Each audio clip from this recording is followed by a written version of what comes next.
अस्सलाम वालेकुम दोस्तों। पाकिस्तान और अफगानिस्तान के दरमियान ट्रांजिशन के फाइनल से पहले और खासकर एशिया कप से पहले सबसे बड़ी बहस ये चल रही है कि मोहम्मद हारिस विकेट कीपर को प्लेइंग 11 में रखना चाहिए या नहीं रखना चाहिए, और अगर नहीं है तो उनका मुतबादिल कौन हो सकता है। मेरी नज़र में उनको टीम में होना चाहिए, नहीं होना चाहिए, वो मैं आपको आखिर में बताऊंगा, बट मुतबादिल कौन हो सकता है।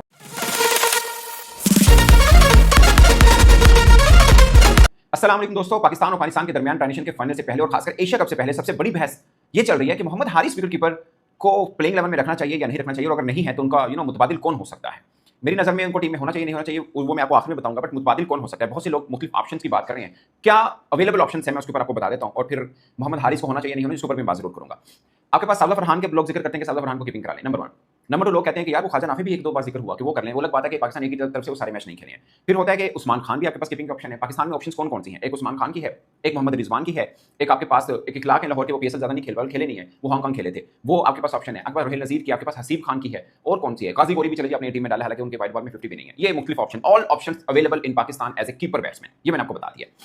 अब सबसे पहले मैं आपको साबला फरहान वाला जो जिसको है ना कि यार उसको कीपिंग करानी चाहिए, उसकी मैं दूर कर लेता हूं। उन्होंने 5-6 टी20 मैचेस में अब तक कीपिंग की हुई है ओवरऑल पूरे इंटायर करियर में। ना लिस्ट ए में कीपिंग की, ना फर्स्ट क्लास में की। हांगकांग टूर्नामेंट हुआ था, उसमें तो हमारे बैट्समैन भी कीपिंग कर लेते हैं, वो भी जरूरी नहीं होता, बाउंड्री पे बॉल खड़े होकर कीपिंग करनी होती है, वो तो अब निकालते हैं। हांगकांग टूर्नामेंट में कीपिंग की हुई है। उसके अलावा उन्होंने 2022 पीएसएल के अंदर 2 मैचेस में कीपिंग की कराची किंग की तरफ से, 2024 में 3 मैचेस में कीपिंग की, 2025 में 1 मैच में कीपिंग की। तो कुल मिला के उन्होंने सिर्फ 6 मैच के अंदर कीपिंग की हुई है। He is not a regular keeper. और सबसे बड़ा प्रॉब्लम ये समझ लीजिए, आपने कीपिंग का मसला आप करें ना, मतलब वो रन नहीं हो रहे, तो ये ना हो खुदा ना खास्ता आप साबला फरहान को कीपिंग कराएं, नीचे से खुशदिल शाह को आप ऐड ऑन कर लेना, जाहिर आपने बैट्समैन तो ऐड करना है, बस ओपनर बैट्समैन तो है नहीं, कीपर नीचे वाला ही ऐड करना है। तो आपने खुशदिल को या हुसैन तलक को ऐड करेंगे, साबला फरहान को कीपिंग कराएंगे, तो मगर आपको सेक्रीफाइस करना पड़ेगा 2 चीजें। एक, साबला फरहान की बैटिंग डिस्टर्ब होगी 100%, क्योंकि इस बार पीएसएल में एक ही मैच में कीपिंग की तो उसमें बैटिंग नहीं कर पाए थे, वो लाइक रन नहीं बना पाए थे, और कीपिंग पे भी कॉम्प्रोमाइज करना पड़ेगा because he is not a regular keeper, mind it. अब ख्वाजा नाफी पे भी बहुत से लोगों को होता है। ख्वाजा नाफी ने सिर्फ 2-3 मैच खेले, उसके बाद ड्रॉप हो गया। पहले मैच में 68 रन किए थे टॉप एंड टी20 टूर्नामेंट के बाद, उसके बाद 2-0 हुए, रन नहीं कर पाए, उनको ड्रॉप कर दिया, फिर जाके आखिरी कहीं मैच मिला, उसमें भी बड़े इनिंग वो नहीं खेल पाए थे, और कीपिंग उनकी कॉम्प्रोमाइज थी उसके अंदर, because he is not regular keeper. तो ये भी मैं आपको बता दूं।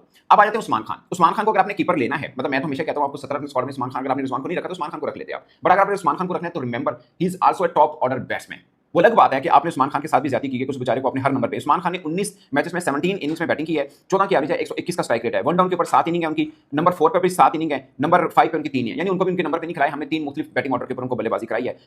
वन डाउन के ऊपर 7 हैं, नंबर 4 के ऊपर भी 7 हैं, और जो थोड़ी बेहतर खेले वो वन डाउन पोजीशन के ऊपर खेले हुए हैं। 145 रन हैं, 129 का स्ट्राइक रेट है उनका, और 20 की एवरेज है। He is a good batsman, इनको रखना चाहिए था, बट मैं आपको सिर्फ ये बता रहा हूं कि ये भी वन डाउन के ही, मतलब वन डाउन पोजीशन पे खेलते हैं, नीचे भी खेल लेंगे जैसे मोहम्मद हारिस खेल रहे हैं, बट इनकी आइडियल पोजीशन ओपनर या वन डाउन है। एक्चुअली में ओपनर है जो उन्होंने रन किए थे। सो अगर आपको कीपर लेना है और आपने वन डाउन या ओपनर ही खिलाना है, तो फिर हारिस में क्या प्रॉब्लम है? फिर तो आप उसको भी खिला सकते हैं जो भी आपके पास अवेलेबल है, फिर तो आप उनको भी खिला सकते हैं। मैं उनके ऊपर भी आता हूं कि उनकी जितनी इनिंग्स हुई हैं, आपने 27 इनिंग्स खेल चुके हैं मोहम्मद हारिस, और कुछ 6 दफा बैटिंग ऑर्डर उनका चेंज हुआ है। उन्होंने वन डाउन पोजीशन के ऊपर जब 100 किया था बांग्लादेश के खिलाफ, उसके बाद वो सिर्फ 3 मैच वन डाउन खेल चुके हैं, 10 में से सिर्फ 3 मैच वन डाउन खेले हैं। उनके टोटल 27 मैचेस हैं, जिसमें से ओपनर 9 इनिंग्स हैं, वन डाउन 10 इनिंग्स हैं, चौथे नंबर पर 3 इनिंग्स हैं, पांचवें नंबर पर 1 इनिंग है, सातवें नंबर पर 3 इनिंग है, आठवें नंबर पर 1 इनिंग है। तो कुल मिला के 1 2 3 4 5 6 बैटिंग ऑर्डर चेंज किए आपने उसके, फिर आप कहते हैं रन नहीं करते। इसका जवाब मैं सिर्फ इस तरह से आपको दे रहा हूं कि आप हारिस रऊफ हमारे बॉलर हैं, अफगानिस्तान के खिलाफ पहले मैच में बड़ी जबरदस्त बॉलिंग की है, आप उनसे अटैक करवा लें, आपको पता चलेगा फर्क क्या होता है ऑर्डर चेंज करने का। और शहीन को कहीं आप सेकंड हैंड के ऊपर बॉलिंग करेगा, तो शहीन सेकंड पे कर लेंगे, मगर उतने इफेक्टिव नहीं जितने न्यू बॉल के साथ होते हैं, और हारिस रऊफ इतने इफेक्टिव नहीं होंगे न्यू बॉल के साथ जितने वो ओल्ड बॉल के साथ होते हैं। ये फर्क है, समझना है।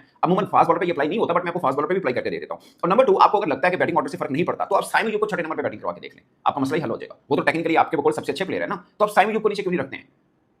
आप साइम यूब को नीचे रखिए, वो तो टेक्निकली हारिस से बड़ा प्लेयर है, तो साइम से करवा लें 5 नंबर पे बैटिंग, छठे नंबर पे बैटिंग,